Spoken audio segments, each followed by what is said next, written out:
J'ai pris l'exemple de trois opposants.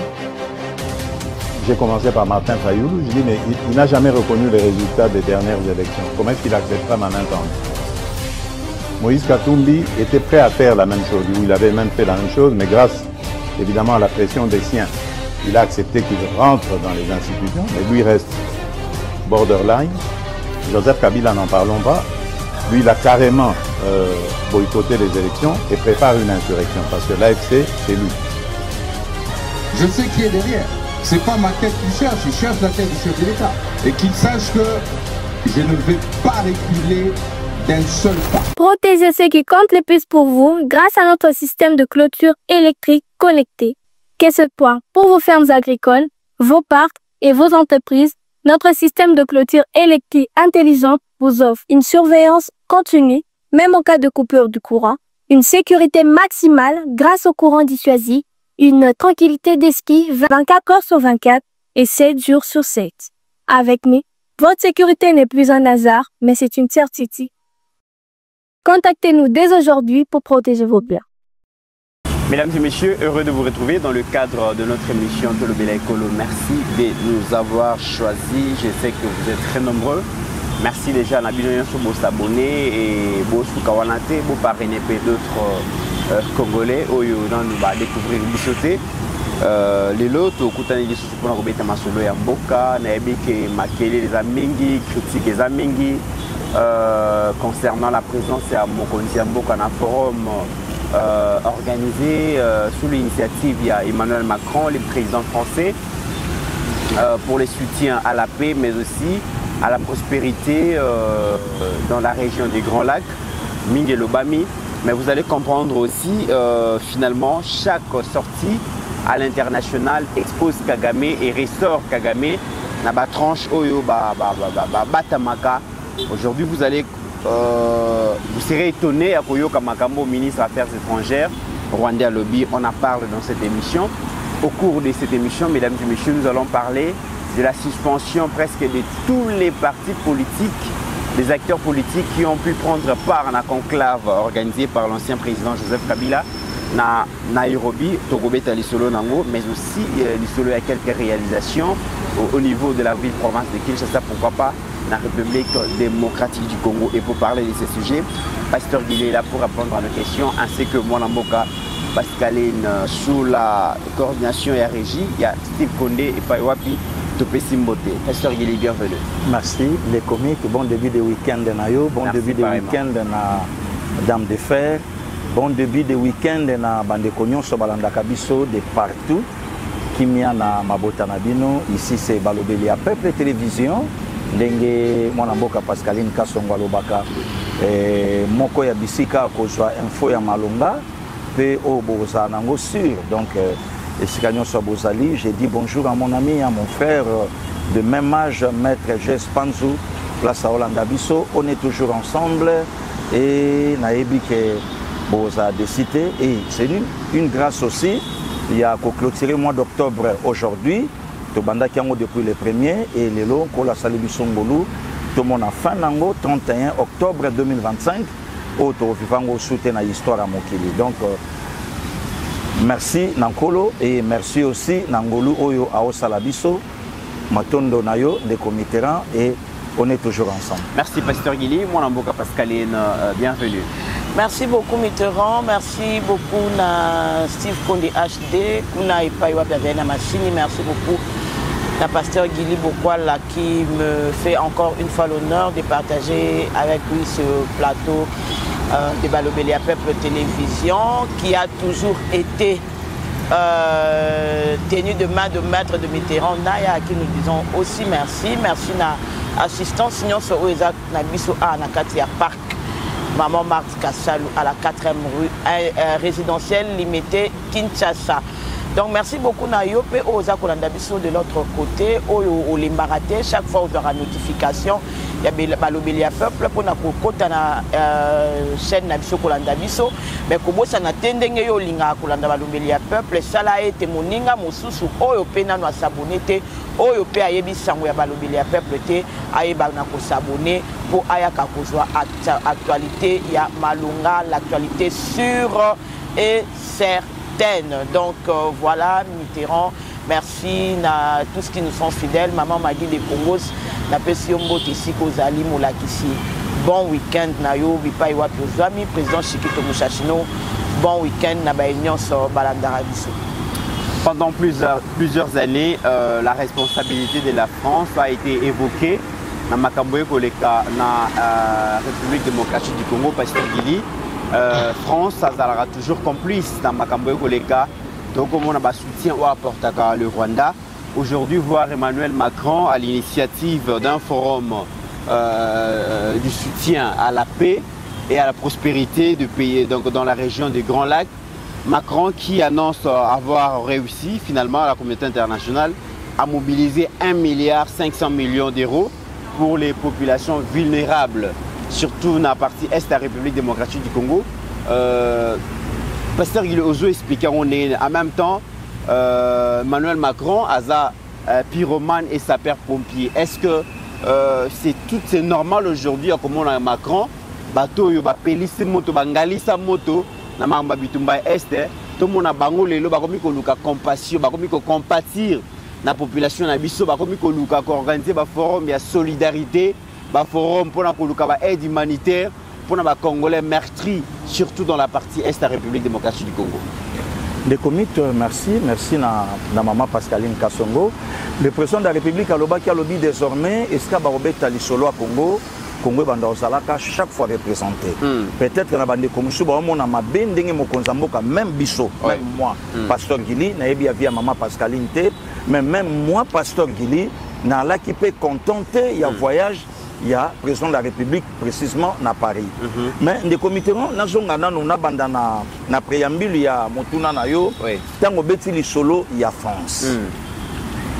Aujourd'hui, en Afrique, depuis 1963, que premier coup d'État, assassinat et bandat, il y a le tout premier président africain noir, le 13 janvier 1963.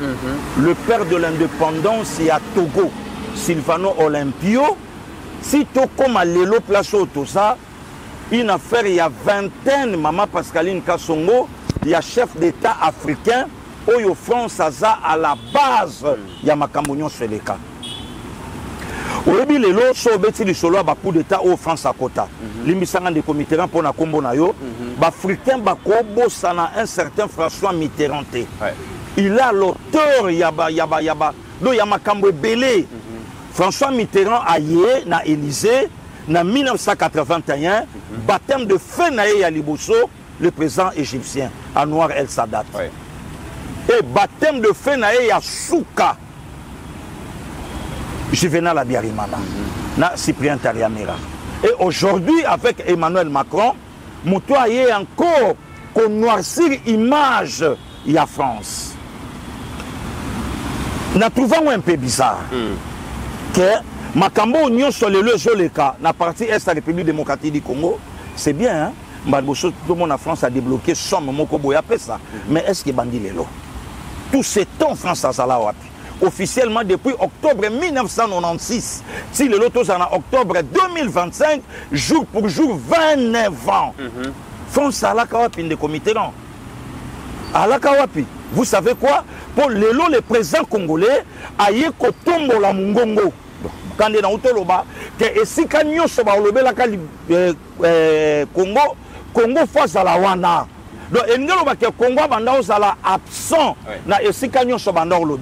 Or, tant que Congo est absent, il y a des présents à la place. Donc, je trouve ça bizarre. Macron, la somme, non. Donnez seulement des ordres.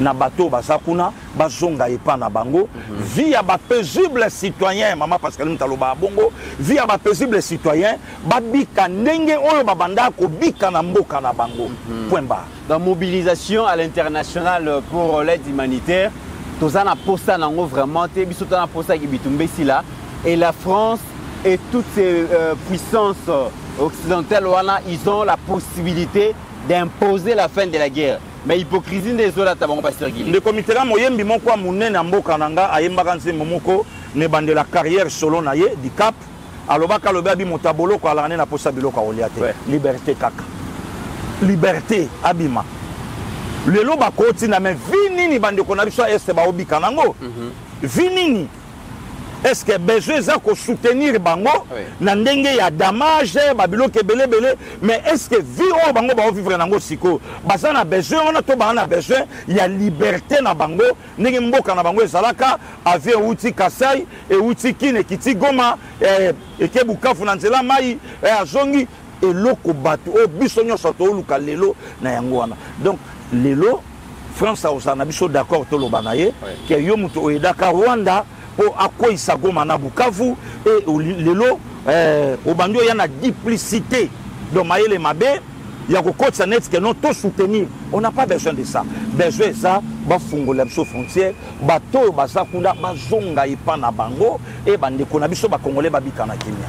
Maman Pascaline, entre aide humanitaire ou la fin définitive la guerre qui dure pendant 30 ans à l'Est de la République démocratique du Congo, comment les bases se situent parce que comme on a c'est vrai 1,5 milliard de dollars pour la aide humanitaire et ça m'a bêté mais ceci va Congo les alignés mon amboka Mitterrand naza koka moi likambo yo je crois que depuis hier naza mutu nanga eza ko baluka na olingana comprendre rôle ya France aujourd'hui partout où la République démocratique du Congo va négocier à l'international, c'est la France qui représente le Rwanda. Ce qui Rwanda est été, France aura place à Rwanda. Hier, Macron était dans la posture il y a qu'on représentait Rwanda. Ça veut dire que Macron était en train de nous proposer quelque chose. Macron, c'était la voix du Rwanda, au fait, qui parlait. Lelo Oyo, Kagame, c'est comme si Ayebisa va français que bino bat bo provoquer situation oyo bo luka ndenge nini bo osilisa yango parce que ngai na ebitelo ni na osala le souci. C'est comme ça qu'on a de plus en plus Macron a porté charge. Il y a ce qui se passe à l'est de la République démocratique du Congo. Mais nalingi na rappeler na bande ko ba olanda biso awake eza mbala liboso te couloir humanitaire et fongwa na RDC. Papa Kengo azana vivant Rwanda paix à son âme, va mettre la biso ma solo ya couloir humanitaire.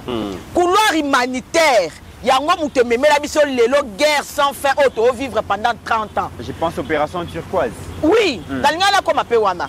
Kengo wa dondo aloba aboyaka ba fongo la couloir humanitaire wana. Parce que humanitaire et l'axaranine. Biloko esengeli ya bakisi va prendre soin na batu, mais na sima ya couloir humanitaire. Ba documentaire ezali o ba militaire français bazalaka la manœuvre kuna ba kisa biso ke na sima ya ba don ya makamunyo so yaka dans l'humanitaire ba arme pe kotaka. Je suis très partagé, j'ai des sentiments mitigeux. Nazo mituna. Est-ce que aujourd'hui le Rwanda est coincé quelque part na ndenge ya ko livrer bango armement que ba komi ko ya ko poser biso ba komi ko ya ko obliger biso to fongola couloir humanitaire pour bazwa moyen yako comment on dit yako fournir yako ravitailler ba Rwanda sous mandoki parce que parce que c'est impossible Rwanda soit linga na mandoki à cause. Mais il faut faire attention. À l'époque aussi, Rwanda Zaïna Mandoki. Mais pourquoi encore fallait-il que Mandoki ait dans la couloir humanitaire pour saccager la période où on a caisse à Bilia et bon, on a caisse à Mandoki. Mais de l'autre côté aussi, je me pose la question Mitterrand, question au pasteur Guila Outi Kolobasiko, la question de l'humanitaire Mitterrand. Comment Bolingi vont continuer à aider Batou, au Bazali a besoin, au Bazali, pas victime, au Bazali, dans les réfugiés et tout et consort, sans finir la guerre? Est-ce que France a dit donc, guerre et qu'on continue nango? Mais pendant que Babanda ko boma, pendant que Babanda ko violé, pendant que Babanda sa makambu kili aéroport à Gomez à la ranango ko sala, pour bakisi yaka, bilia yaka, mais batouana quand même, batika la kata guerre. J'ai aimé ce que le président Félix Antoine Tshisekedi a dit. Le président a dit, il demande à ce que la résolution 2773 soit juste mis en œuvre, appliqué. Mais c'est aussi simple que ça. Et c'est aussi simple que ça.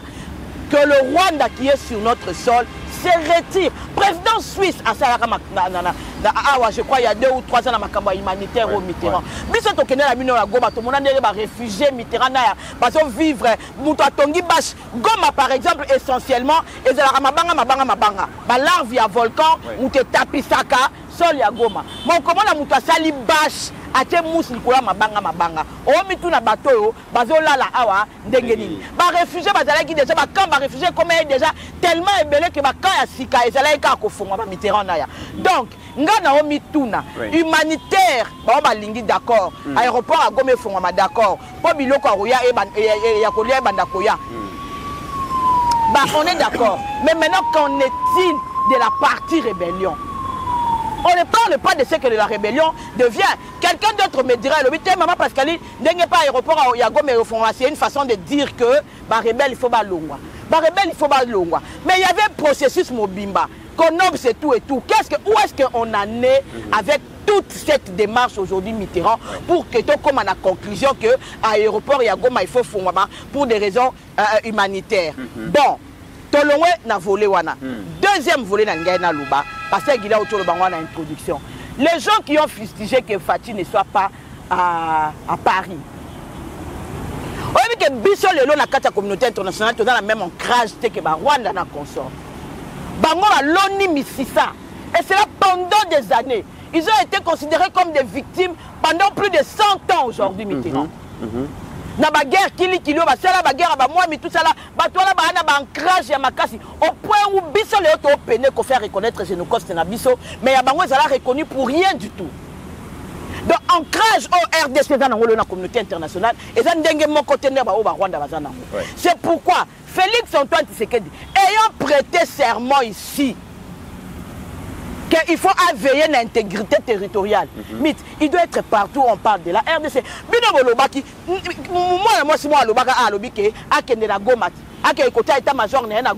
Ça veut dire que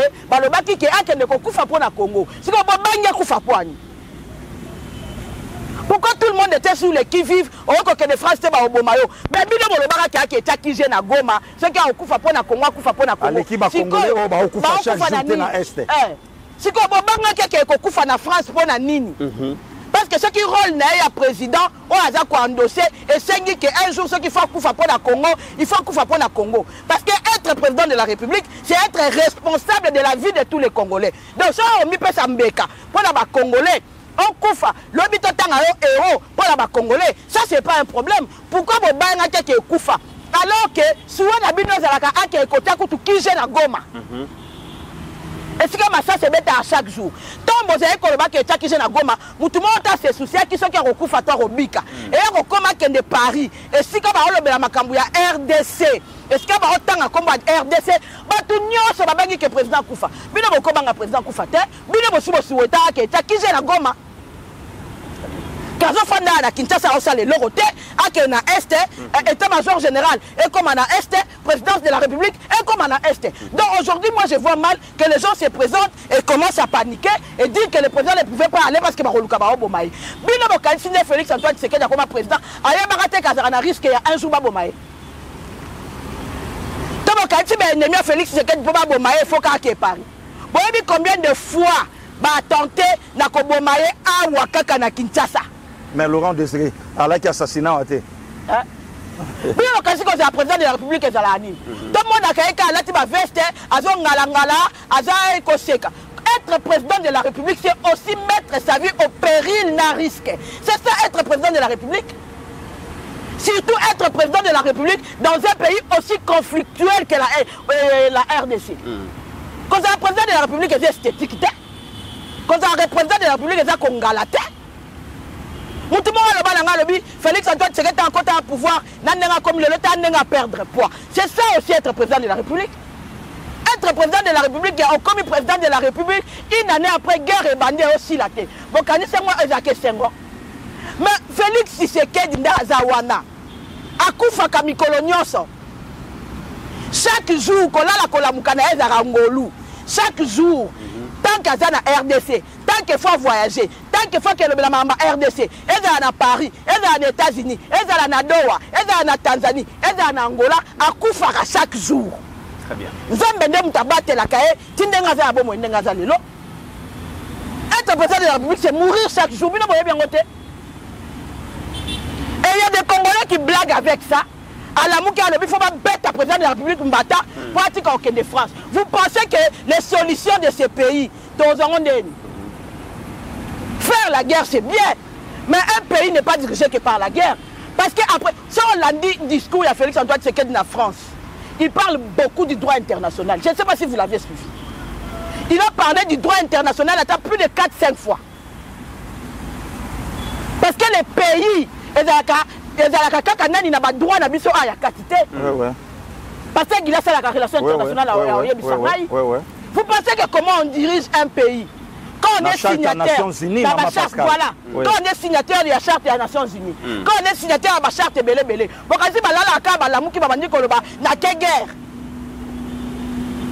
très bien. Il faut faire attention tant que le bas makamsous. Na qui le répond à Sabana Mbokaki.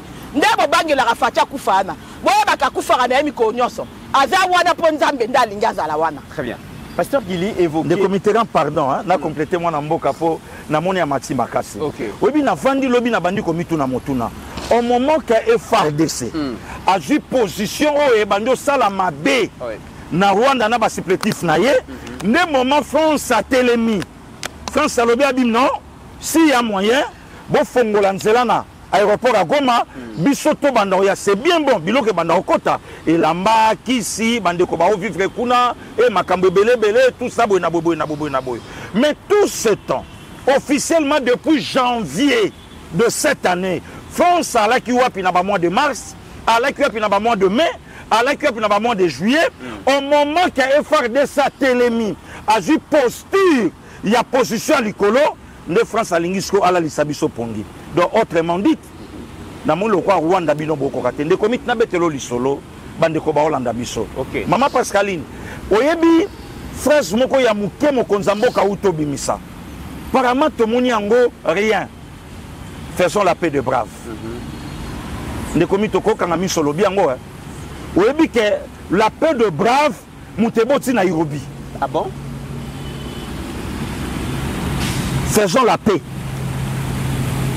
Tshisekedi Yuma a lavé Kagame. Oh, fallait tomber Tana. Aki o sengaye kimia. Oh, président Mokanini. De comité. La peau de brave, donc, ce qui est là qui gifle dans l'itama. Il y a Sarkozy. Sarkozy a bengi batunaye. Kanambe yaka. Oui, il y a un oncle nayo. Dit, maman Pascaline yaka. Tovanda. J'ai responsabilité à Makamboy. Ndali soutenge banyo komelanga mobulu. Rien que quand on a faisons la paix. Bon, si ko Kagame ko quitté. Babimisi Nairobi. Badulte baké Nairobi échec. Échec. Si ko tango échec salami. Kolo Makambwasui. De comité là. Maman Pascaline pardon. Openga ma idée. Je parallélisme de Makambo Keili. Faisons la paix na Rwanda. Rwanda a eu responsabilité. A zongi seliango na cul de droit. Kabila Robana biso tango na pouvoir na 2013. C'était le 9 janvier 2013. Va suspendre Roger Lumbala na RCD bar N. Le 9 janvier, le comité là, Maman Pascaline, 2013. Kabila Benga Bango, mouvement rebelle. Quelques années après, Bakomi. Mouvement terroriste. Hein? Mouvement terroriste. Après, aujourd'hui, Bakomi. Oui, alors il y a un discours à 45 minutes. Il y a un terme là utilisé. Aspiration à peuple. Aspiration à peuple, merci de comité là. Bakomi à Bango, ok. Le quoi Basa Bongo? Tu sais qu'il y a un qui négocie avec ses patins. Ces marionnettes et aussi mbaté. Pour bazo dépendre na mutuyo ana simana bango. D'où on frappera d'abord les bergers et les brebis seront dispersés. Nabeta berger, berger, faisons la paix. Oh, faisons la paix avec le berger. Ba brebis ba okendewati. Alors berger sentiment que non ba tché contre mi. Il y avait Ramaphosa, Lorenzo, tout ce monde a tché bango ba témoin. Or, des comités, et ça là qui une bonne bonne occasion na ebisa on a zungolo obeta bale ba ballon perdu e bimaka libanda e yaka et bikaka te ce que je un bon 10 un bon 8 en tout cas au landango da poto ou bien gardien le quoi va faire nanga ba américain ni ba bulaima a olaksa musala na yedo ya ki gardien mais ce qui était au tutanika na filé très bien c'était le bon moment maman Pascaline Kagama ngaka brandir ba preuve nyonso comme ça tu sais que du mokonzi Kagama ngaka brandir ba closo nanga lobelaka lelo Ketchi Lomboboko sine na ena tongo na poko bombi l'occasion était là Kagama tika ko lobelo côté nzamba pambola maman Pascaline aya aboma minoko ya batu nyonso o baloba voilà maintenant la réponse de Paul Kagame donc Rwanda kosa même na likambo akwa kosa te abengi nefe na lobi zo responsabilité no main ne veut pas bengi batu na ye bakei Nairobi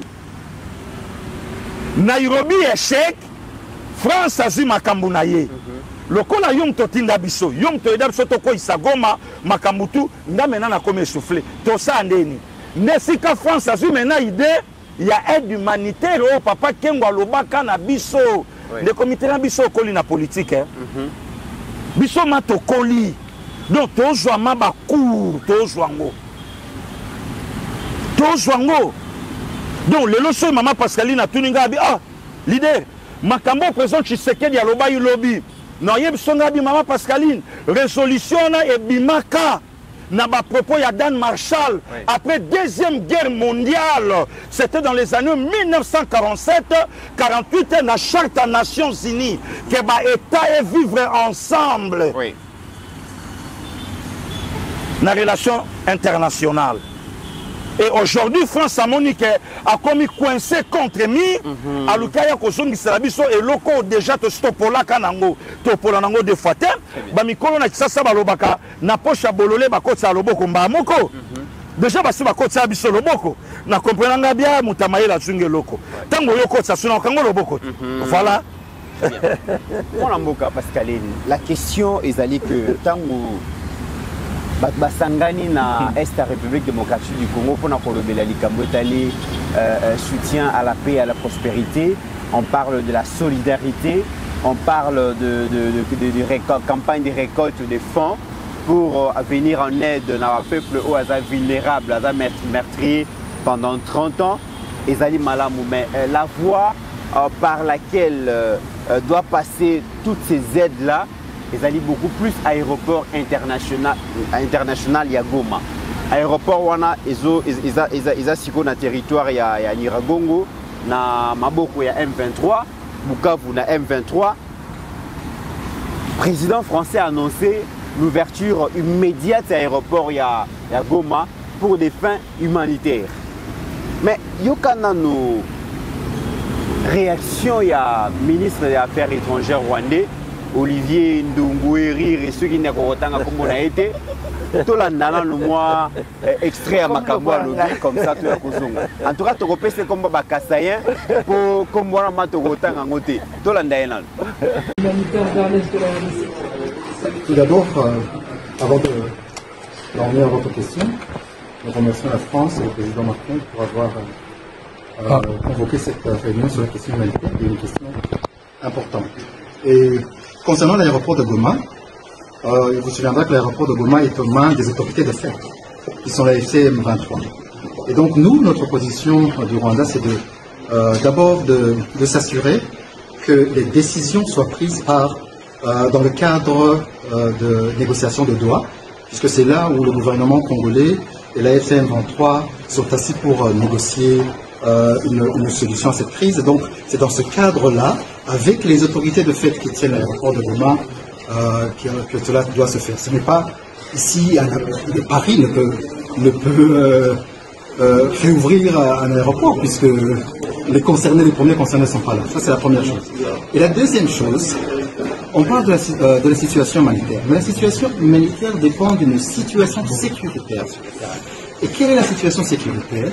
C'est une violation permanente, quotidienne, du cessez-le-feu par le gouvernement congolais avec ses frappes aériennes, des avions de chasse, des drones d'attaque qui attaquent non seulement les positions de l'AFC M23, ceux qui ont violation des cessez-le-feu, mais aussi les communautés des villages Banyamulenge, dans le sud Kivu, ces Congolais outils qui sont persécutés, et ceci est fait dans le cadre de la montée des discours de haine qui sont propagés par cette milice Wazalendo créée, soutenue et financée par le gouvernement congolais. Donc vous, la réouverture de l'aéroport de Goma, vous n'y croyez pas? Non, c'est pas qu'on n'y croit pas. Il faut d'abord procéder d'une façon ordonnée, puisque... Moi, Mboka Pascali, Nakolanda, ministre des Affaires étrangères rwandais, on a l'impression comme si le gouvernement rwandais est allé représenter aussi les mouvements terroristes M23. Comment est-ce qu'il peut se prononcer sur une question qui ne les concerne pas? Ce gaz bazaki na semaya ya M23. Et bien Olivier, bah où t'es qu'on suspendre pour la mamba pédophilie, il paraît bah quand qui est ceux qui n'a mamba pédophilie, bah na mobo américain. Na mon le roi Moutou n'a pas bien, on dirait à la problème à Moutou. Oui, puis même temps, bah que n'a États-Unis pour nous signer bah nani accord de principe. J'ai toujours eu comme l'impression que il y a tant d'accords de principe. Attends à Hello Moroté. Il y a Zéla à Okende Ka, c'est qu'il a signé. Ce qui a signé, après, on a Kuna, lobby Makamsou, il n'y a pas hier. Donc, en fait, on dirait à la juste été. On dirait c'est. N'a habité. Dans mon accueil, on dirait à la normalité. Et puis Mitterrand. Moi, je ne comprends pas. L'aéroport de Goma se trouve en RDC ou pas? Bien sûr. Territoire est occupé. Il y a occupation. Bon, on va confirmer, mais encore une fois de plus que Batouana Goma, a la légitimité. Donc, Olivier vient de vous confirmer que tu as la sous occupation. Bateau va dire que le terme, il y a moins agression. Bateau va dire que à quel moment on a été agressé. Bateau, José Makila a le bail que à côté à comme Rwanda, mais Rwanda y a assumé pleinement ma responsabilité naïve. Pourtant, José Makila Makabouyake, est-ce que Rwanda, qui est en train d'agresser le Rwanda? Mais Rwanda y est clairement à outil pour assumer ma responsabilité naïve. Parce que le Rwanda est en train de répondre à la place du M23. Le Rwanda est en train de répondre à la place des agresseurs.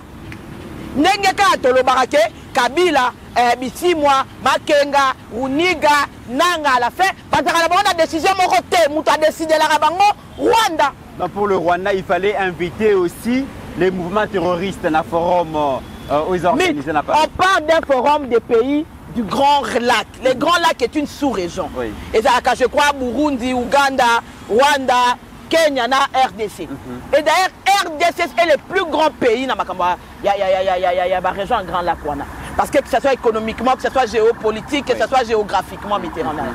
Si vous avez invité nos M23 en tant que pays, en tant que Nîmes. Rwanda a autorité des faits. Non, Mitterrand. Par contre, c'est autorité des faits. C'est une rébellion. Ça va rebelle. C'est une agression. Le quoi José Makila Zanga qui réponse, Olivier ce qui nous a outil copé ça y réponse. Oh Makila Azanga qui copé sa série. Mythe. Batoubaza na kati ya mboka moko boui. Bana légitimité mon côté. J'ai suivi ici moi dernièrement. Aza réclamé ba pesa bango ba fongula ba banque. Ba réclamé ba fongula ceux qui pendent. Donc bango ba commission Goma Bukavu ba commission au pays. Aujourd'hui, vous montrez que de plus en plus, les Rwandais ont liboso ya ba fait au nier les sous-soutés. Parce que il fallait ya koloba likambu ya ba pays ya Grand Lac na pays na bango et là on dit bon ba bénéficier. Et puis tu penses que moi je pense vraiment à Mitterrand. Il faut que ce soit 1 milliard Rwanda. Parce que je ne pense pas que Macron a mobilisé ces 1 milliard. Bah 1 milliard Rwanda ça va on a besoin ba colta ba banda ko yiba depuis 30 ans. Donc, en tout cas, Félix Antoine Tshisekedi, le quoi, moi, qui ça, le quoi, Congolais, 1 milliard, on a fait un bac, on a autour de vous comprenez? Parce qu'il y a un bon abisso, il y a un bon maquillage Congolais. Pendant 30 ans, communauté internationale a 1 milliard, il y a un bon coltan, jour pour jour. Et mbongo ya or, ya minéraux ba yiba jour pour jour na est. On ba bomelaka batu ya est. Donc batu ya est ba na droit ya recevoir 1 milliard wana parce que ba tata la bango ba maman la bango bana la bango ba kufa na makambu ya guerre oyo est instauré par la communauté internationale. Donc là il faut na otobaka yango na na pire esprit tozi yango nan. Parce que ce n'est pas de l'argent gratuit qu'on nous donne. Ce n'est pas un don, ce n'est pas de l'argent mobilisé. Et ça, quand on est RDC, ils ont volé des milliards et des milliards et des milliards. Allez, bah, c'est quoi? Bah, ça veut dire mon bébé n'a pas dit bon, te mobiliser les binocs assis. Bah, il y a moins miette. Bah, il y a moins miette. Il y a miette. Te mobiliser moins 1 milliard, ceux qui 500 pour ceux qui nini aide humanitaire yango yo. On dirait pas mon ya ba poche na bango. Et mbongo ya chaque goutte de sang est en est. Et ça mbongo ya plus de 12 millions de Congolais bakufa. Et ça mbongo ya sous-sol congolais, il y a coltan ya Congo, il y a or ya Congo, il y a lithium ya Congo, il y a ba minerai 3T or et outa na est or et ça là que le plus de 12 millions de morts. Donc ba mobiliser biso mbongo moroté, kabeli biso pe mbongo té. Et ça mbongo ya ka ya ba Congolais. Donc na pire esprit to za na mbongo wana après to yeba mamto sasi. Très bien. Pasteur Gili, dans Koyoka, le ministre des Affaires étrangères rwandais, donc a levé vraiment équivoque encore une fois pour dire que Bangonde va dicter Oyo, Nanga et les autres Bakosala. Comment est-ce que tout un gouvernement peut devenir porte-parole d'un mouvement terroriste dans un autre pays? Pas tout un gouvernement, tout un État. La question que je me pose, Ndeko Mitterrand, est-ce que Ndungumi et Wana Salaka vraiment un diplomate de carrière? Vraiment, c'est un diplomate de carrière. Que Bazuiba, Jean-Baptiste Kassongo, Moussenga Bache, Wana Bache Ndungumi, Bazuya Nangaï Moussungu Christophe, hein? Frère Michel, Bache Wana, Bazuya ambassadeur Joska, Bache Wana Bazuy Ndungumi et Pet.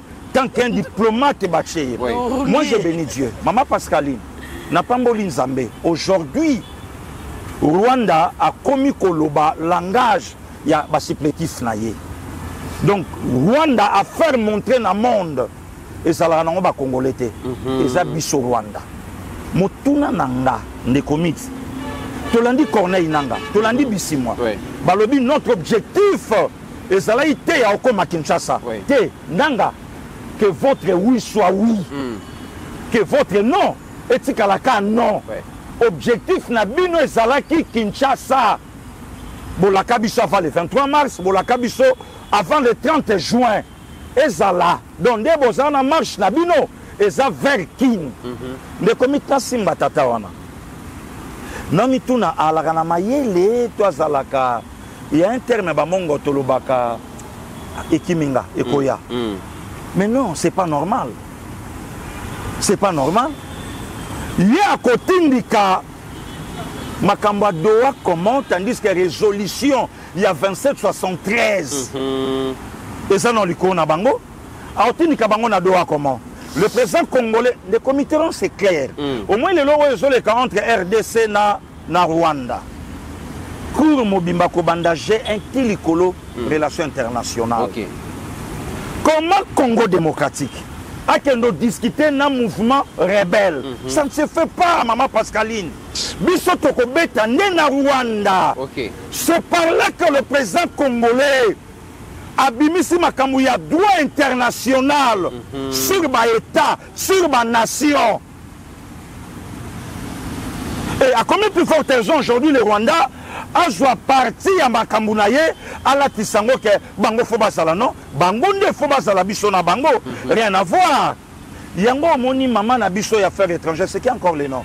Il y a Kaikwamba a sakani na ye a balolié na mabele a pupulié bilamba a chopelié zélo donc jusqu'à ce que a omituna a la relation internationale voilà des comités là. Très bien. Pour la Moka Pascaline, la question de continuer car Malem Kobeta Lisolo, il y a Makamboye pour les Est la République démocratique du Congo et Koyoka même déclaration il y a ministre des Affaires étrangères. Bango bandaka balba qui est armée beaucoup inexistence pardon mais na quatre c'est propos na yoana vous ressentez quand même que Rwanda a sous Sengoté, M23 a sous Sengoté parce que rapport de force sur le terrain, ils ont joué les sous la faveur na bangoté. Parce que tout comme on a chaque jour Wazalendo en défendant leur territoire, Malembe bazo poussa na Goma, bazo poussa na Bukavu, le Rwanda n'accepte plus cette montée en puissance à FRDC, apparemment, rapport de force d'intérêt à son développement. Mais Mitterrand, tu as vu ça, que nous lançons déjà 2025. Voilà. 1997 déjà 2025. En 1997, Rwanda a conscient que l'armée zaïroise est comme faillible. Oui. Parce que Mobutu avait abandonné l'armée. Parce que le Kumuya armée zaïroise et Silaka. Mais 2025, la guerre n'est plus guerre, il y a Toyo. La guerre aujourd'hui est numérique. Hein. La guerre aujourd'hui se passe même sur les réseaux sociaux. Oui. L'ampleur de la guerre aujourd'hui est souterrain. La guerre aujourd'hui a une plus grande portée que la RFI à Loba. On la bête la bino solo dans la grand frère na ngamo azara so oketi kanga na classe batu bavanda na changu bayebi biso to zafana na ngambo sans fil nga atanga na masamba 7 donc abazara oketi kanga fo bokata terrain Bouddha c'est ce que to comme na terrain Bouddha wana yefa tele mananu c'est to comme ata 7RJ c'est RFI ate radio na eli comme na terrain Bouddha batu ba bantouré ye na mo radio buke batu tout balingi bala information kana mo radio na muke na terrain Bouddha. Les gens ont des informations dans le téléphone. On a mis on déjà. Qui sait qu'il y a le baïboye, Durungi a le baïboye, Macron a le baïboye. Et dans le sous dans la fête. Et au moins de l'autre, cette analyse que nous faisons ici a un impact sur la guerre aujourd'hui. Ok. Parce que nous avons direct plus de 50 000 personnes, plus de 100 000 personnes. Donc la guerre aujourd'hui, elle a un impact moi ya Saranate Mitterrand. Il y a un monimite dans le barana batu parce qu'il y a le baki je crois l'émission qui dimanche passé azali ko basimo kimbangu. On koki koya ko bunda na mabele ya batu temit.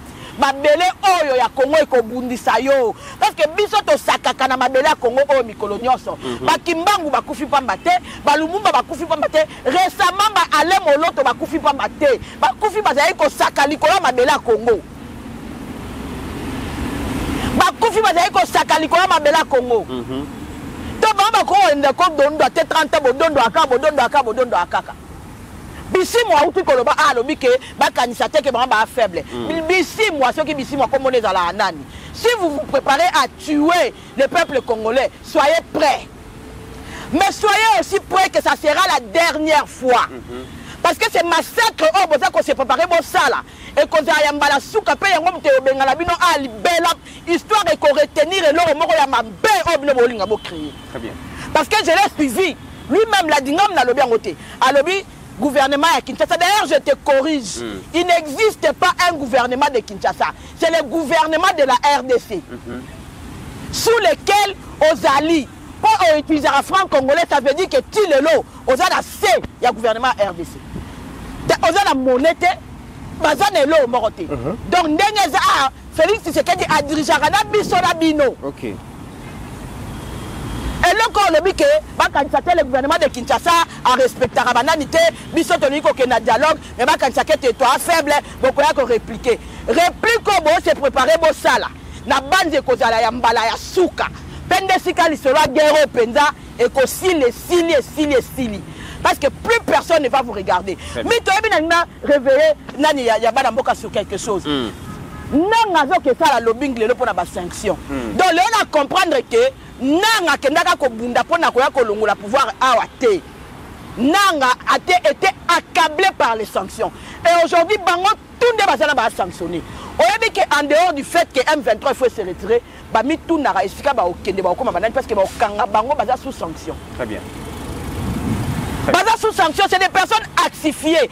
Félix Antoine Tshisekedi a su les axifier, et physiquement, et moralement, et spirituellement. Les lois taba longwe, boko kende wapi bozaka sous sanction. Ba sanction, ba longolité. Ba bunda ba longola bango taba sanction wana. De telle sorte que, si ba longoli ba sanction, ba oki ko sa taba repli na ba Kenya, ba oki sa ba repli na ba Uganda, moyen ba kanga mezate. Mais les lois ba axifier. Et tout est tellement resserré. N'engemo mo ba lobaki ba okende wapi. Donc boye ba ke ba FRDC ba daki basi na binoté. ba mi bali lokola bino bana bilo nyosa nzoto ka ndebino bozala nango na nzoto donc FRDC bazaki basi na binoté. Pasteur Guili, sur terrain, comme on améliore, nette amélioration, il y a situation, le Ouazalène et les FRDC, ils allaient sous haut, ils allaient quitter il y a quelques mois, tous eux qui avaient plus stratégique, eux qui coûtent la rhétorique qui est changée, FRDC lobby, bango bazali église, ceux qui va bêti, l'itam à gauche, va péter droite, donc moindre provocation mérite une réaction foudroyante et tout comme on a dengue. M23 va subir ma perte Mikolo. De commit n'a continué malobama na mboka maman Pascaline. En 1997 j'avais 23 ans. Ouais. Na ngiringiri na contré na nga na sayo ingende na kwa sayo ba pesanga kombo BBC. Ouais. Puisque na la qui parmi bateau bando pesa information quand na radio amuke. Et 29 ans après na commis acteur na kata Congo na obunda contre le Rwanda. Et nous avons dit Maman Pascaline, il n'est pas plus fort qu'elle vient Ngandou qui c'est ça. Aujourd'hui parti. Bissi-moi, osa plus fort que Laurent Désiré. Laurent Désiré a bouffé avec Kagame. Basali ba cop ensemble. Yosa patin, yosa marionnette, osé le côté. Hein? Donc Bissi-moi au Kansalelo, ba comme marché ailleurs, comme général, ailleurs comme président de la République. Des comités na zungolo comme na ville mince na France. Na kata ville mince au kuta ba mitu comme chose na ba plaque allemand, mitu comme chose na ba plaque il y a France. Et ngelo banini. La ville a été colonisée par les Allemands.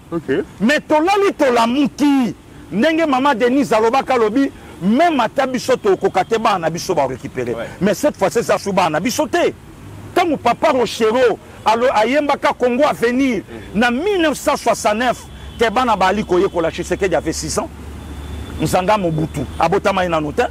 Pasteur Guili n'en parlons même pas. Maman Pascaline Longola Kouta Moussika. J'ai tout bampilé non plus. Mais comités en Kotanga Koutouté. Un des comités en a aujourd'hui. Très bien distribué. Ma carte est vraiment distribuée. Je vais pémbéniser Bissognon sur la Cambouana. Tu es bien voté. C'est qu'on est commis. En 2025, tu y a encore Koyemba Congo Bana Basili Koye Kola Lobe Wabik Sabino. Non, Bissot. Steve Kondi, pardon, pasteur qui l'a pu m'amouquer. Zongi c'est la Bisso moi extra wana. Martin Fayou la Yemba Ngou Malam. Tous en moi extra wana comme ça de Rozong.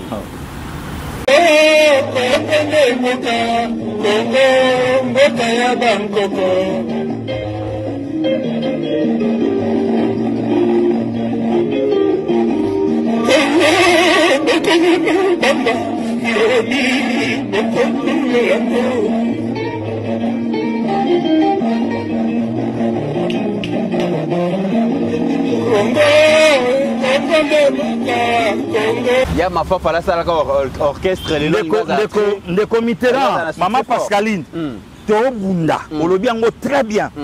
Et Bitumbo Tobunda Tolongango. Les comités là na Obema, office de Bemalaki, na Banewana.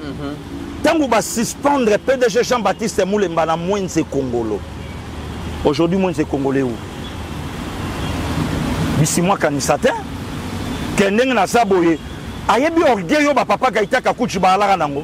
Maman Pascaline betolo lisolo. Ba kita awa na aéroport international Anjili le 20 mai pour la première fois musée après tant d'années à Chama Kolonaye na Kinshasa. Ba tuba son sa image na batala lo lendo ya Gaïta Kakuchi. Il est où aujourd'hui? Yerodia Abdoulaye Ndombasi. Bazwa image na ye na bureau alati Soutani oya bandeko na biso ya Islam balataka. Azo tutoyer Étienne Kabila. Regardez ses oreilles. Il n'est pas le fils des musées. Il est où Yerodia Lelo. Bisi-moi. Congo yo. Et ana batu batangisi makila ba melata mai nangote batikaka kombo ya pamba. Toko beta na papa tina suka. Mix les sont en solo. Toko matina suka bango. Et le binango mwana mboka le lo ba na place ba okendete. Ngai pe pasteur Guili. Dans la place okete. Na pe na place na okendete. Oh, ne commit. Na braza wa isifika na telema. Mutunyo sur lo bananga. Yo kimia wa. Yo jonge pa abino to bengisa yo. Yo jonga. na mikili koloba kute na okende poto poto so ningana France na Belgique ningana bo lukaye na sa très à l'aise na mboka nanga donc énergie nyonso ngana de komiti moni tant bato aloba mamba robeta bitumbe apema sur tous les plans OK de komiti na zungolo akota la balle vraiment ta la balle boye na ndenge binomo bopoli na baninga ndenge bayelaki ondimite ke oya so makolo pamba nzembo ngo renyaki awo ondimate nanga place avandi a bourrete a pensé même Hippolyte Kanambe OK de comité la terre tourne le lot le 16 janvier te yoka muto na monopole Bible bombela biso combien de fois Goliath a nyokola Israël maloba na biso ka batan abeta banani et jour wana yaka ne comité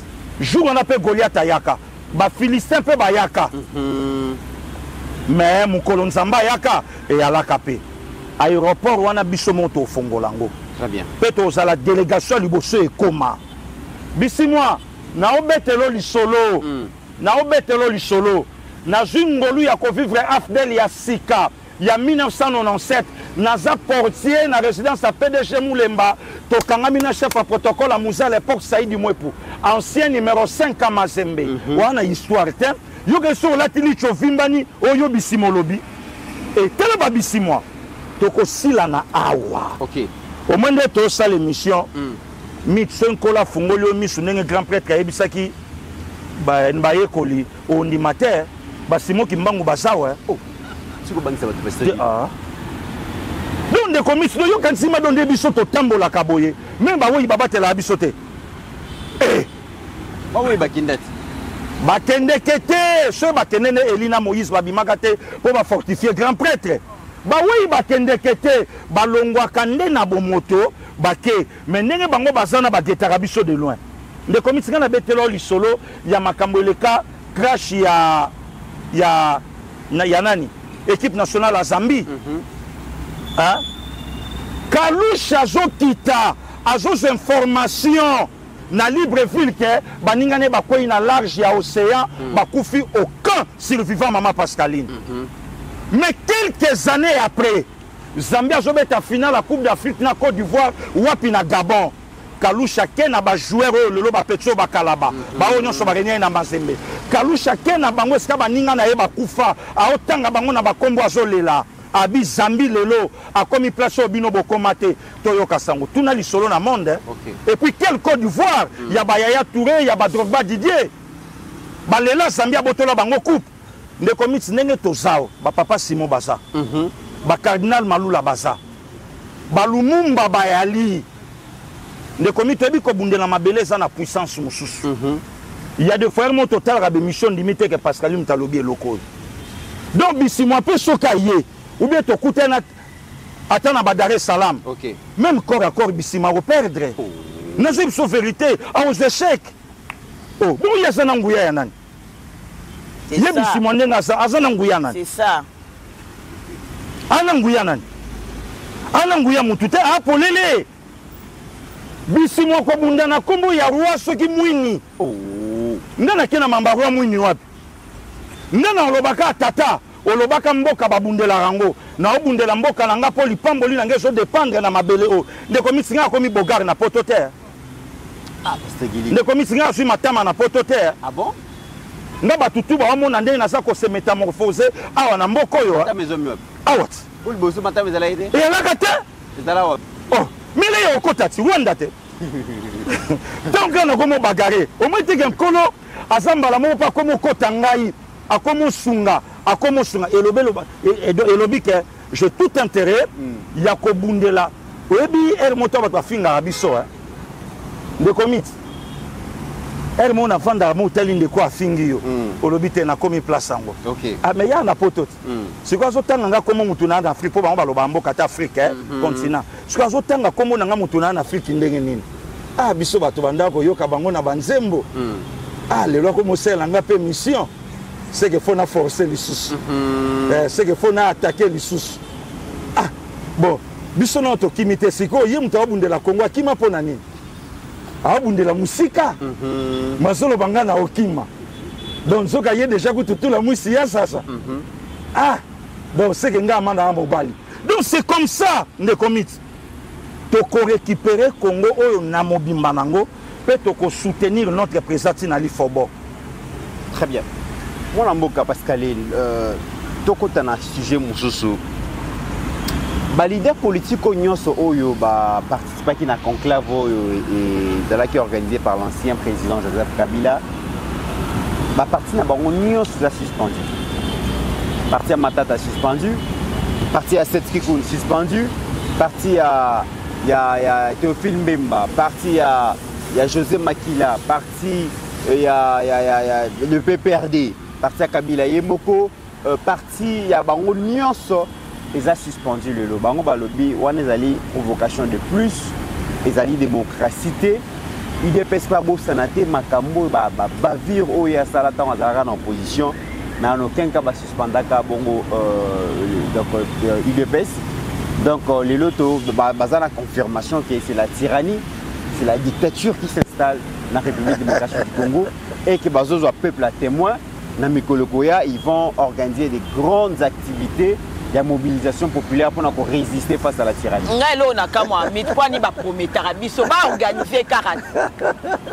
que tu as vu un Étienne Tshisekedi à Fanda Bando promettre Bino d'aller au Salaba Mars, Yaminene, dans Salangote? Papa était là, j'allais à Fanda Pana, et peuple Yangomo réagir. Bino, comment va suspendre Bino? Peuple Koum Dazawa, aïe, bien attaqué. Aïe, Bakande, c'est Toya, le Mélango A. Non, comment opposition, comment la Kabiso marche? Opposition doit s'organiser. Aka Fandi, Basali Bambongo, Babito Okende, ton contacté Moutoumouaza a 10 chèques Genaye, ton contacté Moutoumouaza a 3 chèques Genaye, ton pèse à Bango 100 000 francs, ton pèse à Bango 200 000 francs, et puis ton Bimalabon a marche. Ouais. Mais tant que le peuple a une revendication profonde, vous avez tout le Bango Bongo. Azara Rosé la Mouta, c'est l'organisation. Période de ma camarade O. Et Zalaka Etienne Tshisekedi wa Mulumba. Afandi lobi moni Mobutu ndenga zo mema biso la dictature lobi na tongo sans que babengi samutu. Ouais. Kampi Sekiti, Iste Ekiti, IEC Ekiti, Changweye, Romponga Beye et indi na terrain un peu c'est tout. Opposition comme Kolela, azo avertir biso. Balobi nini et comme tyrannie comme dictature. Mais tu as vu photo bête à Kalisolo Mboko bien. Photo bête à Kalisolo Mboko bien. Ah, non, ma policier na siège à PPRDT. Ma na siège na Morizava. Pour passer 18 ans dans pouvoir, ma zara locataire. OK.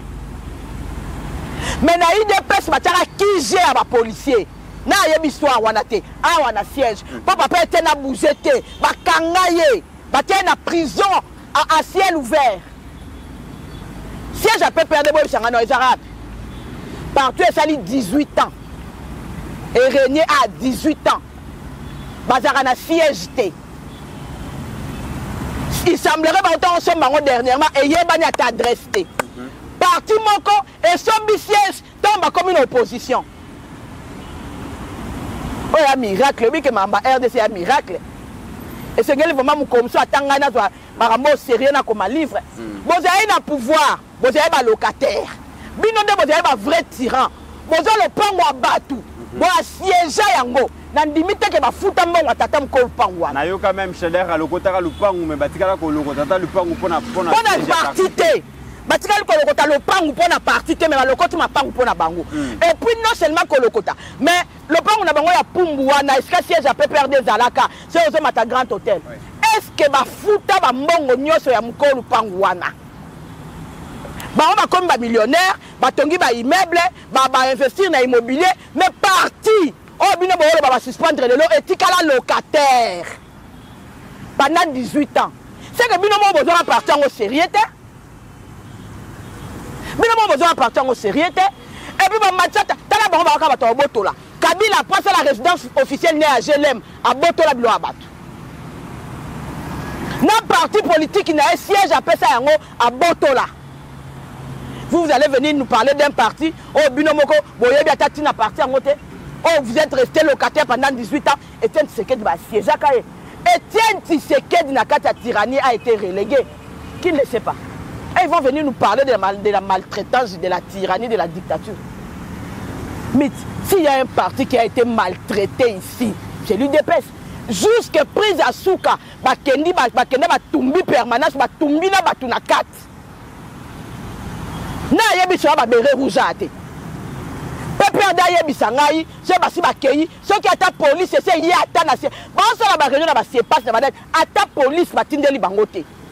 Tope ça va communiquer. Tope ça va communiquer. Mais ba beta IDPS prise à Souka Batumba permanence Batunakat. Vous voulez nous parler de la tyrannie?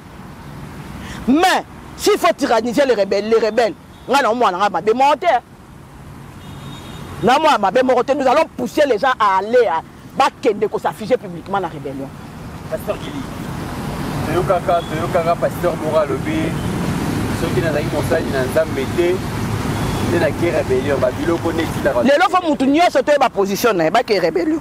Parti nyonso ba leader ba participer à Congo na conclave ya organisé par cette cabinet ba parti na ba nyonso ya suspension. Wana ka démocratie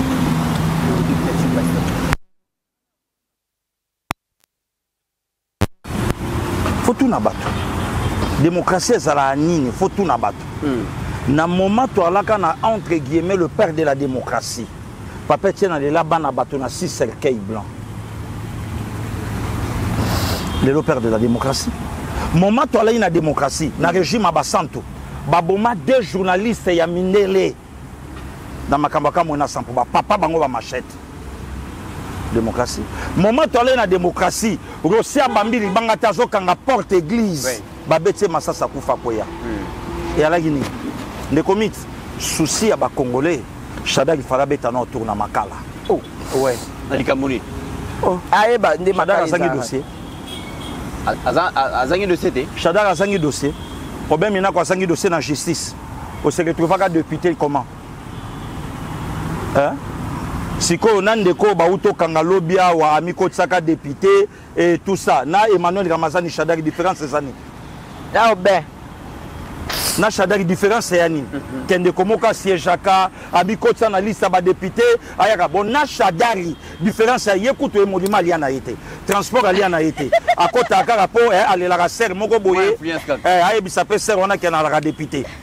Donc il y a liya kaka moi boule. Siko Chadar ali na e monument. Si Bosco n'a cause autant de monde à Boloko. Très bien. Les comités biso ça na ba mettre à perdre to on a ba kombona ça na makala. Mais to beta tout le na makalo mona 1 2 3 4 5 combattants d'épès. Bazali. Les comités et loko batu bazelaka na prison Tshisekedi. Yango to bandio koma. Yango. Ouais. Bazelaka ni pasteur Gili. Oh. À côté ça pèse un bête. À côté ça pèse esprit. OK. Chadari pa muninga mobali. Oba muninga mobali. Bakolo ba noter le roi yo petit na bango. Très bien. Hein? Le comité bi na pire esprit ba fachi ba esprit des gars. Ba fachi ba lala mabu ba ola msaba ona butu ba soda ba koti na lupango. Jo traumatisme. Ba vivre loko wana. A obeta lisolo maman Martha offert traverser Brazzaville. Ba OPC pour Kende na 1985. Si ba offert traverser ibitre a autotiki famille comment? De va ba loko wana. Parce que tout le monde baye, so salika bango boy puis, so salika bango boy puis, les comités peut perdre des parties à terroristes. Ba civilisé te pasteur Gili. Na lobby yango eza parti, baza na branche à bateau ba fuyaka banda kwa batu. Tala biso to opposa mona mboko yo hein. Abete la bino mukolo yaka okuta mwana ye na ndaku ba panda ye so ba boma ye. Les comités na ndaku na yo. Tala, biso kenda na ba mama e mo ata so boke tala mutu. Kas être cher na ya okata motema, muta balu ki akimi place a okende. Sko mwano ya yo, na ndaku na yo, otuni banani basalinga lelo boye. To fifango na ki. Très bien. Ah. Alors, ne commis soit coûte rien. Soyez ba osé. Maître Jacquemain. Tala, boule muko bakenda no na aner. Pour côte ça m'a zembe ma bien. Chez Batouba Timbe la raté place ma côte ici. que bayebisa ba collègue no ya parti que tout monde ba okitane na aner ndele l'opposé Hermoso fani creux Chadari. Alors, tu commune tous les sujets sous Kalikambuya remplacement et Vital Kamere. Mon amboka Pascaline Emeboji, c'est le choix de la majorité. On apprend que d'ici là, Kamere fera un communiqué par rapport à cela. Tu éviter Kamere à Kolobanini. Mais Mituna Ezalika qui pour la Kamera la président de l'Assemblée nationale, organiser une primaire pour départager entre le président Bahati, le président Bosso et les autres. Et Kamera remporta Kiango. Les lots pour remplacer au lieu d'organiser primaire et comme il y a choix, il y a imposition. Pourquoi deux poids deux mesures? Mais moi, Kamera est signataire à charte de l'Union sacrée. Alors la poignée on y a au monde la passe. On va décider qu'on a qu'aimé Boja comme un candidat unique. Ils ont rappelé qu'à Batouka, c'est 12 points pour organiser primaire tending basala qui n'a pas. Mais les choix ils ont la bango, n'engagent charte na bango et l'obéli. Ils ont le choix à organiser primaire, comme ils ont le choix aussi à faire combattre. Bisogno sur totiki les mois la moka. Pourquoi il faut voir seulement une seule version? Pourquoi il faut que Maramba Moko que n'a rien à sens ya Kamere? Pour basala ka Kamera wa comme nani, avec une unité de mesure pété à comme nani. Finalement Kamera za nani on a beaucoup. Mais ça t'a suivi sa injustice, tu ne réclameras pas mon tout. Et on va te trouver un normal qui va favoriser mon tout, qui va défavoriser mon miso. Et les qui n'ont pas. Et les qui n'ont pas, il faut la rapport à carte que pour passer avec caméra et des caméras comme il le croit à ceux qui prennent nine. Le monde m'a coûté ma boucle qui sont que l'on a un monument à épée à l'État à gérer. Bon, le monde m'a coûté comme le roi, moi, idem, la mission à unité de mesure. À subir le coup vol ceux qui n'y bon caméra et le comme est-ce que c'est un problème? Bien pas le monde est président de l'Assemblée nationale là encore on va faire critique politique à Fandi. Caméra c'est comme la Bosué Belé. Ça fait des 30 ans que caméra aux affaires. Bah même bon jiba on y a pas qu'à lobby awa. C'est une autre génération, c'est une nouvelle génération. Yombo soku taza on a caméra ken. Oh, même moi c'est pas que ceux qui te saignent que vieux qui retraite, moi ça a un problème té. Voilà. Mbosso a un problème. Bandat Mbosso à côté, on a tout tika comme on a un problème. Tu as un problématique. Le notre chef de l'État, il y a papa Mbosso au colis, pema pe le quoi papa Kenwa pemi. Mbosso au Kenya ko pema. Kenwa dondo alongwa la makam. Na lobby toke na we pas tozo. Banda Kenwa alongwa na Sénat na sa yoka Kenwa. Yo yebi se Kenwa zana na mboko. Muto asima na poste nyoso na mboko sauf présidence. Azala procureur général de la République, Azala premier ministre, Azala président du Sénat, Azala Kenwa Azala Azoma poste nyonso. Osoka Kenwa sika banda tika, osoka ta Kenwa bengisi conférence de presse. Pourquoi beaucoup d'exemples à Kenwa dondoté? Kenwa comprenait que biso to tiki génération ozoya sima la biso za ba Vital Kamere, on a la génération au pays sima ba Kengo bazwa. Nenga pe Vital Kamere akui koloba pe ke biso pe to tiki ba même je peux ba sal nini et la génération ozoya sima la biso yango pezwa. Parce que il ba même je ba la génération la biso. Bon biso on to rediriger ka mboka colonie. Pour to si to sauter lelo ba na biso pe déjà ba komi kokoma ba ministre. Il faut que le pouvoir et comme le quoi le boye tant on se fait en fan de la caillou il faut bimaka ça va communiquer bon là exemple ya Kengo wa dondo banda kenda ko fanda afanda mbongo na e oya zwana na ba honoraire na ba futa quel quoi ancien président Sénat a comment vivre na yango bino pende bozana tile lo ba mbongo na bino yo kutu mbongo bando bima double tu as été 2 fois président de l'Assemblée nationale donc au coco face pauvreté ça sera d'ailleurs bien pour la première fois dans la RDC, nous avons un jeune à quelle retraite. Donc, nous avons fait notre sous-souté. C'est un bon choix et union sacrée. Bon vent à lui et bonne chance à lui. Très bien. Pasteur Guili, Nazui communiqué quand même, il y a Vital Kamere. Abi l'Union sacrée pour la nation congolaise, INC, et les regroupements politiques A-A, INC. Et AVK 2018, dont je suis le président national et autorité morale, ont pris acte de la désignation du candidat au poste de président de l'Assemblée nationale à l'issue de la réunion du présidium de l'Union sacrée de la nation du 29 octobre 2025. En vertu des dispositions pertinentes de la charte de l'Union sacrée de la nation, qui confère à la haute autorité des références les pouvoirs arbitrales. Ceci est conforme à la résolution de la réunion de la direction politique nationale de l'INC nakotanga nyonso te mais Kamere a eu acte. Ben voilà. Akosenga na ba député na ye ba se resserrer ba resserrer les rang et puis batikala engagé autour ya ba idéo ya paix, ya sécurité na ya est la République démocratique du Congo sans pour autant kosenga na bango ba soutenir Aimé Bodji. Mais à communiquer à Tangipe Aimé Bodji, on sent vraiment que c'est un communiqué à frustration. Mais ils n'ont pas demandé de soutien. Il y a cause à frustrer par rapport à Aimé Bodji. Au moment où tous les partis politiques, dans mon AFDC, basengi ko soutenir, basengi en fait va manifester soutien na bango, MLC va manifester soutien na bango, ba parti ebele mais bango bazuka acte. Et bah ko senga na ba député na bango bazala toujours autour ya idéo. Hein, il y a résolution, il y a paix à l'est et tout. Boye bisa Vital Kamerhe boye. Si ce qui est à soutenir clairement Aimé Bodji té. Ouais. Bana ya Mami Bodji va soutenir non la bango. Oui. C'est compliqué té non panza té bana bana ye. Est-ce bana na Mami Bodji té va soutenir non la bango. Donc ça la politique comme ko panza famille parce que moi la mboka Pascaline. Est-ce que Vital Kamerhe a tout naki bana ya Mami Bodji ceux qui va soutenir non la bango toté? Yen se bazuka acte. Et baboy même kotanga comme un candidat balobi et c'est qui singa balobi yen se na regroupement bango ont pris acte. De la désignation du candidat au poste. Même la famille Bodji. Oui. Quand papa veut Vital Kamerhe a ça la soki na elo ni nyangwa yemo ratanga yemo mtabeta li solo oya. Papa Bodji azalaka de amukonzi. Bon, na yebite soki famille Kamerhe ke ndaka na lobi Vital Kamerhe s'il vous plaît. Et que ndaka ko bala maman Bodji pour na intérêt à position ya famille Bodji. Parce qu'à l'époque, on a papa Bodji azala mokonzi. On m'a dit balinga ba intérêt depuis kala bazaka na ba problème On a bali Pascaline pour la mola kalo belara fati. On a télité pour la mola bazaka na ba problème parce que plus tard, tant ba intérêt on est à la souté, yango ya ka kokota et kota ba désordre na ba famille. Donc félicitations à même la président Vital Kamerhe ndenge azui acte. Point barre.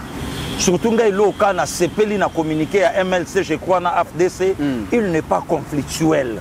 Bouna conflictuel. Na yebité wana photo na bango. Il n'est pas conflictuel mais Kamerhe c'est lui le pacificateur. Bon wana siko photo na wana siko le comité batokola ba fait nanga ba Jean-Pierre Bemba.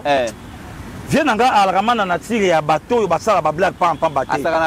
Donc soka lobin likambwata bo sola au mona ka net ya lobe on est bien té mais vérité nyo so lobe yango wana. Donc il y a toujours soutenir Aimé Bodji, bon vent naie azwa perchoir wana parcours naie na budget tomoni yango Moussa Kitoko et choix ya chef a pesier. Donc voilà problème té ne komiti bibonga ezana mboko ezaka ya mutu mon côté. Très bien. Que olongwe kotonde na yokai mama moko aosenga bacha ya ambassadeur so na oni na yebité donc il y a tanga ba faculté tout ba section tout donc tout au bois qui est kuna timu comme ça loba baya ochanga même na déjà snell. Donc voilà. Donc, mesdames et messieurs, avant de finir cette émission, comme vous le savez, il y a des Congolaises et des Congolais qui ne sont pas dans la politique, ils sont dans les affaires. Et il se bat pour finalement donner du travail à certains Congolais. Et ils n'auront pas si bien ceux qui ont à investir dans le domaine Moko Boye et que Mboka Naye, Bande Konaye Moko Congolais, Bazoluka pour rendre vie dure et Zalaka Malamouté. Les Congolais se soutenir tant Ndeko à investir dans le secteur Moko Boye et que Yoye pour bénéficier d'un investissement Naye et Zalaka Malamou. Au Sungaye, tout le monde a un Indo-Pakistanais, tout le monde a un Ouest-Africain, comment ils se soutiennent dans le cadre des affaires Bakendeliboso.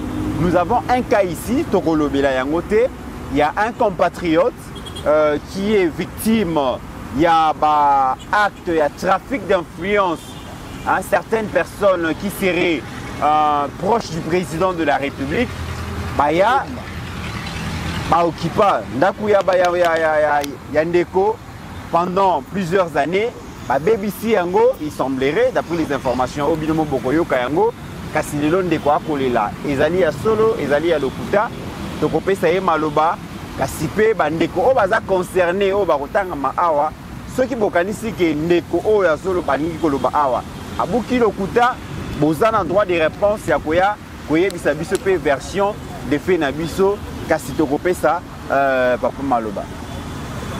Déché, bonjour. Bonjour.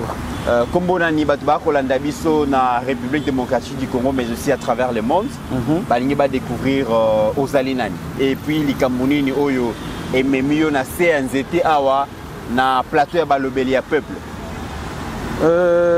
Kombo nanga ya Jean Matundu. Navandi na 296 na boulevard Lumumba. Donc na 5e rue Petit Boulevard. Ouais. Bon, et ça résidence Matundu. Donc na résidence wana tozwaki ba locataire bat bazaro futela société ngo kombo nango Agemira. Agemira. Agemira, oui. Tu signes le contrat na bango. D'abord il y a une année. Tu veux signer sous contrat mususu. La société Agemira mais va changer combo. Au lieu d'Agemira, le combo na biso maintenant est comme Socoser. Bon, mais c'est la même société. Mais na deuxième contrat na combo il y a Socoser. Donc tout le marché na Agemira na Socoser. Mais bazo za la kuna ba mindele c'était le ba mindele. Et ça société mindele? Ba mindele oui. Bon, bango batu bazawana batu ya Agemira. Mais ba changer combo Socoser. Tout vendre na bango sans problème et quoi arriver que non eu problème na na gérant. Tout ça qui a un problème, au moins la période de maï, pardon, ni comme difficile, snell. Ok. Et comme moins difficile, donc. L'électricité comme il a moins pas. L'électricité comme il a moins pas, on a funa, maï tondaki, donc. C'est comme si tu sali 3 semaines, tu fais ta caca, tu sombres à carburant, groupe ainsi de suite. Groupe est au sala. On te demande qui peut permission na mon consinabino, tu comment qui peut l'être et nga mon peut na kende sur place na mon qui est. Tu me dis que solana bango que non. À partir à 5h, 9h, hein? Tu peux ici groupe pour basukoli, baké boulot. À partir de midi, on a capot balam. Donc, tu peux ici sous groupe. Et puis après, tu as 15h, tu peux ici moi mouké. Après, tu as 17h, 18h et puis vers 1h du matin. Alors, Baru, pour Basanganaki, il y avait Barus, Algérien, Maghrébin. Alors, les Russes sont gentils. Et les Russes, Maghrébins, on a sali tout, vendre la place où on a les Russes. Longoli, les Russes, côté tous batikali kaka bango na bango Maghrébin. Donc, sali biso bon. Un jour, ko soigner sa biso, bandi bon, ko finga wana na kolinga ko bintango awate pour vraiment ezamabe. Ouais. Ce qui boyoki bayoki yango ba resebelate. Mais on préféré ceux qui bakonzi et puis on senga vraiment ceux qui bakonzi bakoyoka hein ba entendre nga boye na bango pe en face hein na batu ya Agemira sous couvert Socoser to vandi na bango boye ba entendre biso comme ça na ko bimisa maloba wana pour na boye so na bimisi eza scandale. En conclusion affaire bon, affaire sikoyo bango balobi que non babimi do batiki biso na ardoise moko ya makasi biloko toke to sali état de lieu donc soko tali mawa ndeko Billy ayaki pe a visité à Tali vraiment c'est scandaleux Donc j'étais obligé ya ko banda ko bongisa malem.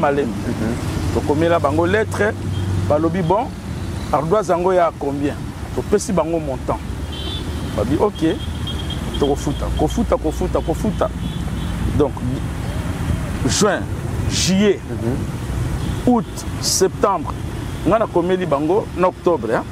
Donc tout ça en octobre rien même ata eloko moko ata senti moko ba pesingate ba biloko ba bebisaki o bazaki censé ba réparer yango ba réparer te tisiko mais ba kena na nyongo na bino te bazana ba nyongo oui kasi yango nati bazana ba nyongo donc ba kenango ba lobi ba kofuta bandimaki ba kofuta OK kofuta wana ti lelo ngana yebisi bango nga lobi botia na mutu keno ba moi onyo c'est écoulé eza na charge na bino. Donc ça veut dire que na résidence Matundu moyen batu ba kota lisusu eza non donc parce que ba occupé ba bebisaki donc au subir ba perte jusqu'à aujourd'hui donc il y a mon boulot et donc je ne fais que réparer au bongisa malembe je ne sais pas quand et aussi là et comme na comme même na bourke na zonga na poto na kende au travail parce que songa na yaki awa yaka na tant tata mo konjazum pouvoir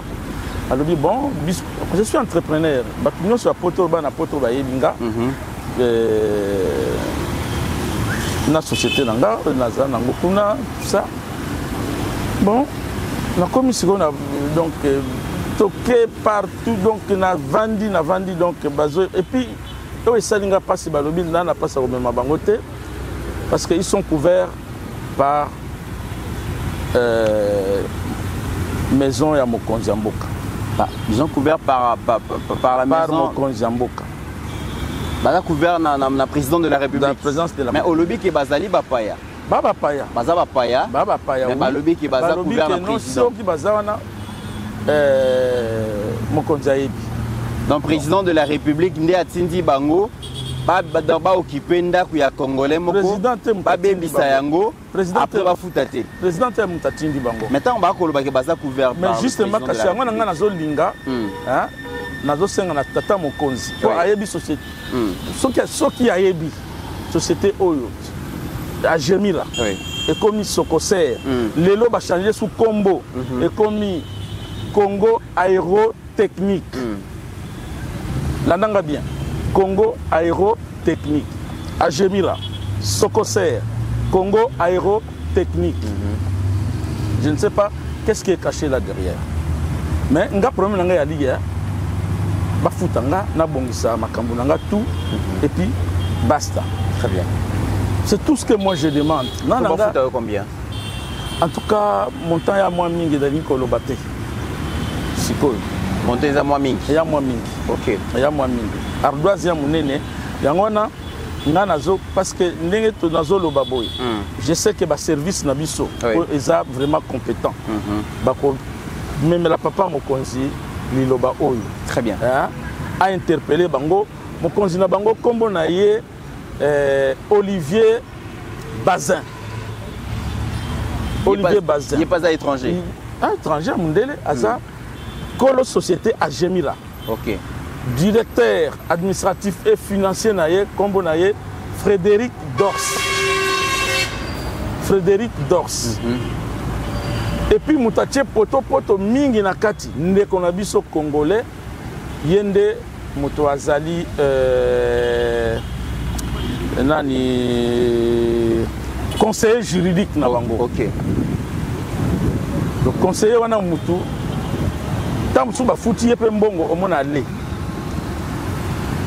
sans que biso toyeba toloba te okomema biso wapi aloba nanga penza boy okomema biso wapi est-ce que oza na mbongo conseiller wana kombone na yaza congolais kombone ne kombone Jacques Mwanangongo. OK. Conseiller juridique il y a société Agemira, société Socoser, les communes sous Congo Aérotechnique. Très bien. Mesdames et messieurs, Eza Makamboto le Belaka à chaque fois, Papa Matundoye, à l'objet d'ali investisseur, à investir dans l'immobilier, résidence Zawana, outil poto, outil wapi, même ka valise na yo occupé yango na séjour na nyonso au fouti après au tiki ba expatrié ba occupé ndako na pendant autant d'années tant ba bimi ba BBC vraiment tant ba ça l'évaluation esengelaki ba futa kasi yo kama makambo ekomeli ba lobi ba ko futa te parce que baza couvert la présidence de la République. Ça n'a rien à voir avec la politique. Ndeko sala ka politique te, papa sala ka politique te.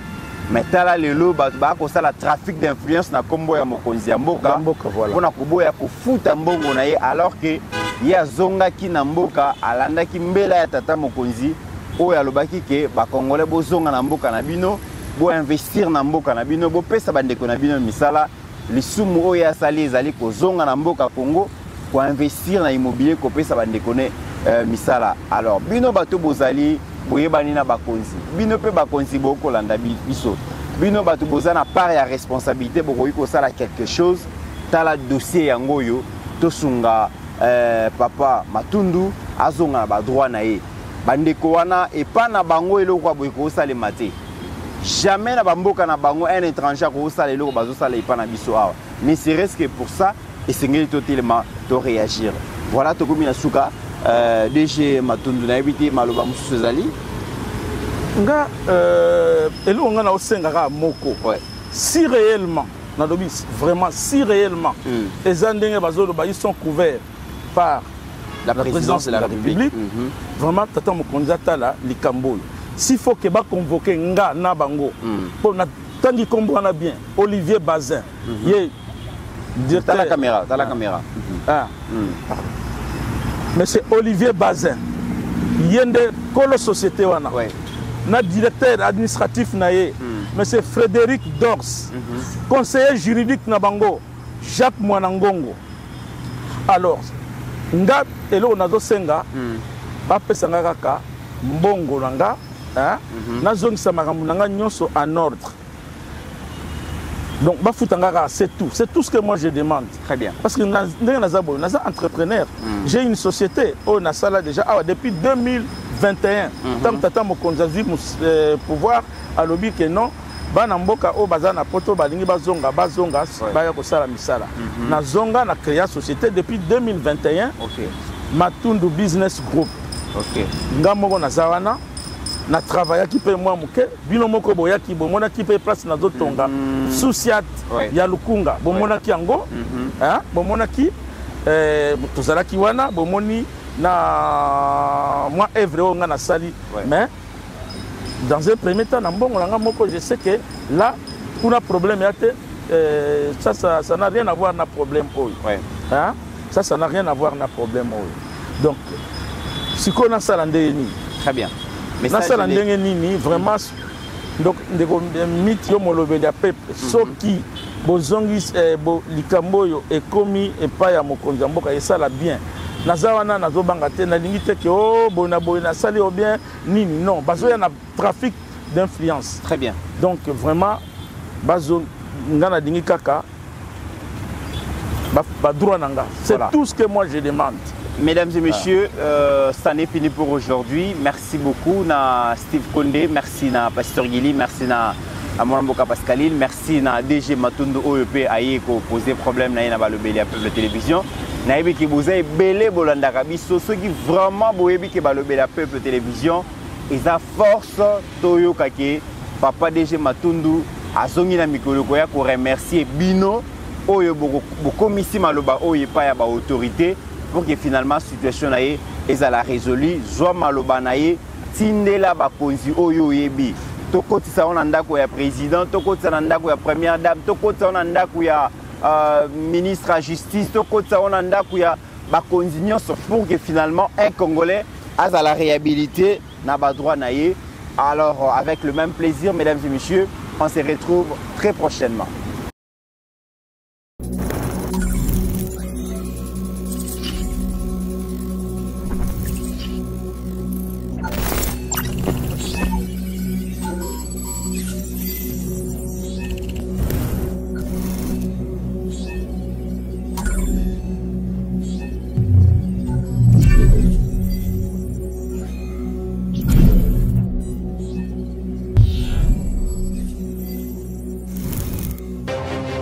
J'ai pris l'exemple de trois opposants.